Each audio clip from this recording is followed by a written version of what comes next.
High. আচ্ছা, সবাই বলে সহজ উপায় ১০ মিনিট, আধা ঘন্টা বা রান্নাঘরে যে চিকেনের রেসিপিগুলো দেখি যে বলে কম সময়ের মধ্যে চিকেন হয়ে যাবে। বলো তো আদৌ কি কম সময়ের মধ্যে চিকেনের রেসিপি কোনো কিছু হয়? সব কিছু খাটনি করার পরে ১০ মিনিটও লাগে না খেতে। আমার এই চিকেনটা ম্যারিনেট করে রাখার টাইমিং ছিল ৪০ মিনিট, আবার সেটাকে প্রপার রান্না করার জন্য ছিল আরও ১ ঘন্টা। চিকেন ম্যারিনেট করেছি গন্ধরাজ লেবু, টক দই, আদা রসুনের পেস্ট, সাথে ছিল গোলমরিচের চিকেনটা ম্যারিনেট করার জন্য আমি গন্ধরাজ আর তার সাথে ছিল টক পোস্ত বাটা, সব কিছুকে গ্রাইন্ডারে গ্রাইন্ড করে দিয়ে দিয়েছিলাম পেস্টগুলো।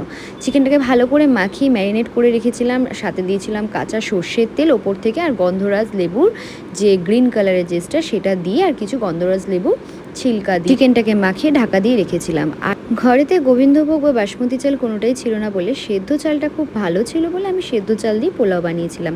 যে কোনো খাবারকে কিন্তু সুন্দরভাবে মন থেকে বানালে সেই খাবারটাই কিন্তু টেস্টি আর অমৃত হয়। এই ম্যারিনেট চিকেনের মধ্যে আমি পেঁয়াজের বেরেস্তা দিয়ে চিকেনটা ভাপা বসিয়ে দিয়েছি। আমার আজকের মেনুটা ছিল গন্ধরাজ ভাপা চিকেন। এই ভাপাতে কিন্তু মিনিমাম আমার ১ ঘন্টা টাইম লেগেছে। রান্নাঘর বা ইউটিউব চ্যানেলে যারা বলে খুব কম টাইমের মধ্যে রান্না হয়ে যায়, একদমই না। সব কিছুর জন্য অনেকটা টাইম লাগলে। ভিডিওটা কেমন লাগলো জানিও।